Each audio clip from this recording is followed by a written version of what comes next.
Shalom.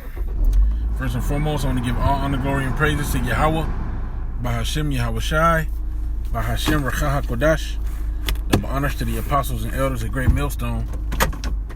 Peace, blessings, and salutations to the hopeful elect. It's the brother Isaiah with the Pittsburgh GMS camp, coming at you with another lesson through the spirit and power of Yahweh, Bahashem Yahweh Shai, Bahashem Rakha HaKodash. Lord willing, this lesson is edifying. And this lesson is inspired because I was listening to the scriptures, right? And the story of the book of what is it called, Samuel, came up, right? And it was speaking of the story of Saul, you know, and there was a lot of things, you know, that happened in that book, but the one point that I remembered was, you know, and that I want to remind brothers of, or call to mind, just to be mindful of, is that the Most High, Yahweh Bashem Yahweh Shai, supped with Saul for a time. Okay, for a time. So, you know, the point is that we can't get too comfortable in this truth just because the Lord is dealing with us right now. We have to watch the way we walk, because there was a point in time where Saul was being dealt with through the Spirit. You know, Saul was a prophet. You know, that's something that doesn't get mentioned, you know, because of course, you know, he ended up being wicked, you know, and not being chosen. But Saul was called for a time to be a prophet. You know, right after Saul was anointed with the oil and blessed, he went out and prophesied for a time, to the point where there was a parable that said, you know, is Saul among the prophets? And you know what you have nowadays is you have different camps and groups, you know, where some of their leaders, which we believe there are elect among these different groups, all right, but some of their leaders we know are false prophets. Okay, and you know, we just have to be mindful that when Saul didn't do what Yahweh Bashem Yahweh Shai wanted him to do, he lost his office, and his office was given to another.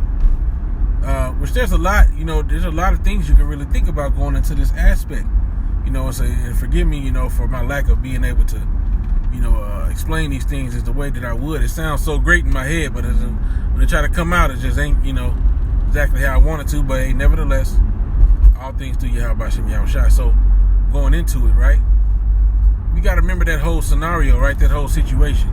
The children of Israel saw the other nations, and they desired a king for themselves.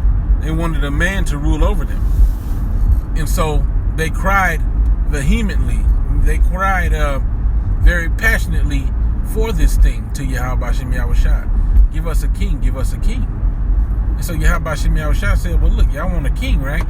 Well, I'm going to give you a king. But this king ain't going to be for your good. This king is going to use you and abuse you, all right? And do whatsoever he will towards you. All right, he's going to use your sons and so on. I don't remember if it mentioned the daughters, but he says he's going to use you as he sees fit. And you know, when they got the king, what did Israel said? They said, "Long live the king." Okay, blessed be the king. Something to that effect. All right.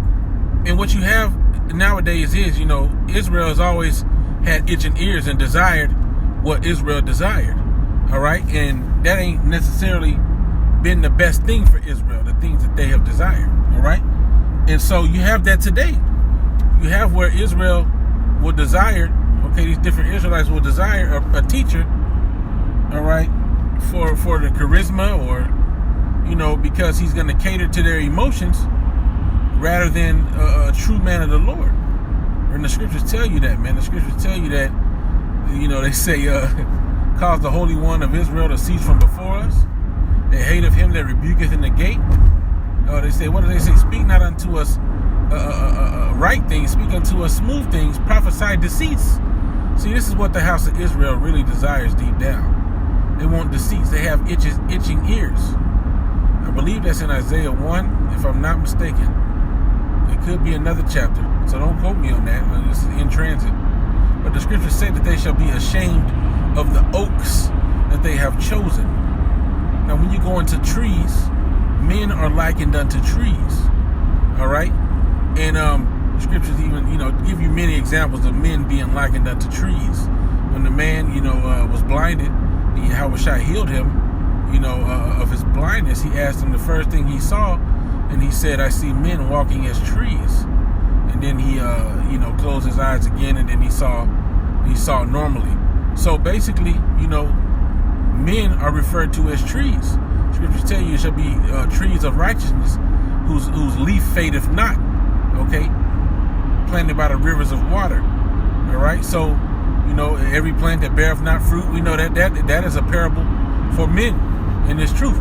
So just giving you different examples of how men are trees. Okay, so when it says you shall be ashamed of the oaks that ye have chosen, all right, people are going to be ashamed of the teachers that they have chosen.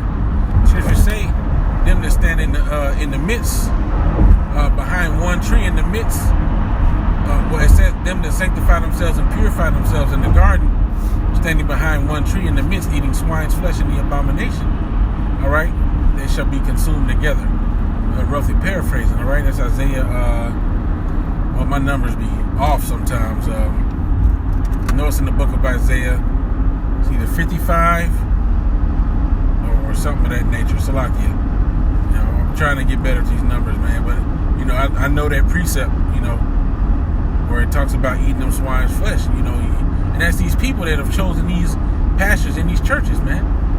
In that garden, you're sanctifying yourself in that garden. Well, that represents the church, the place where you worship. All right. If you talk about how Israelites burn incense under every green tree. All right, and it also says he shall remove his cottage as if it were of a garden. Okay, or his tabernacle as if it were of a garden. Okay, roughly paraphrasing. So it represents, the place where you learn. So let me. All right, cool. So so likewise, like in that story, you can see Israel chose the thing that was not good for them. Okay, which was they didn't want to be receiving the word at the mouth of Yahweh Yahushua, because you got to remember, Samuel, the Most High would say certain things to Samuel. Okay, would put it on his spirit and go forth and do this and do that. The Most High called unto Samuel when he was young, and he knew not who was calling him. Okay, so they instead of having that, of getting the direct directions from Yahweh Yahushua, they wanted a king.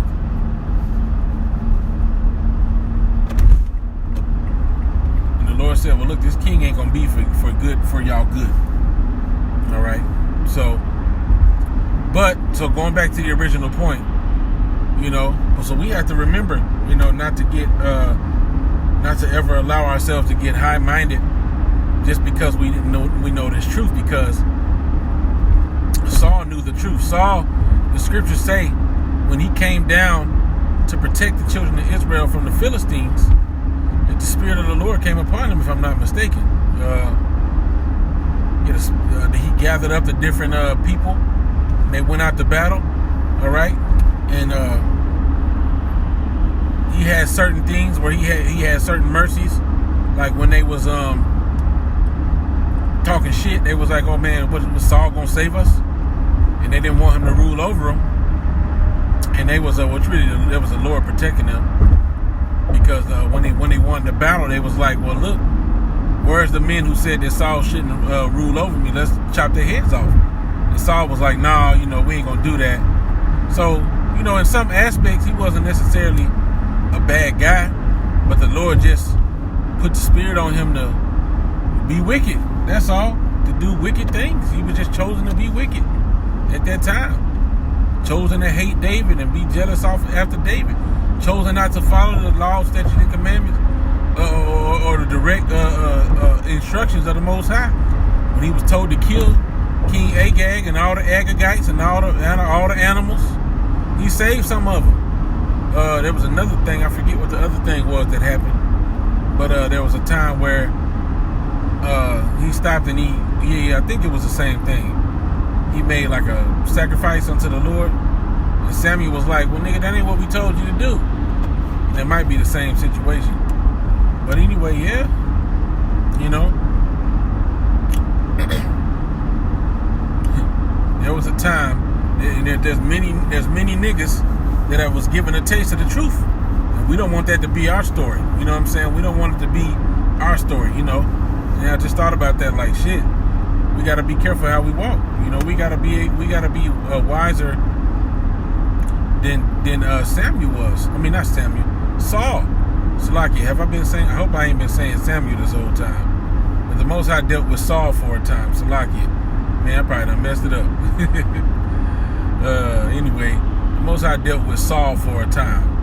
All right, until it was time for him to bug out and lose the truth and lose the spirit and lose that precious gift of Yahweh Shem Yahushua directing his steps.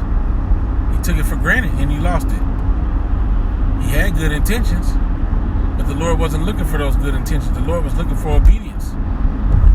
What did it say? The Lord would have obedience rather than sacrifice, right? So the Lord would have rather that he did what he was told to do instead of trying to make up for the bullshit later. You know, which, hey, we in his flesh, all right? So we mess up. You know, we need Yahweh Shem Yahushua to forgive us, all right, to deal with us, to help us, all right? Because, you know, hey, we fuck up, you know. Just man fall 7 times, but he get back up again. You see what I'm saying? Woo. So we just got to do better, that's all.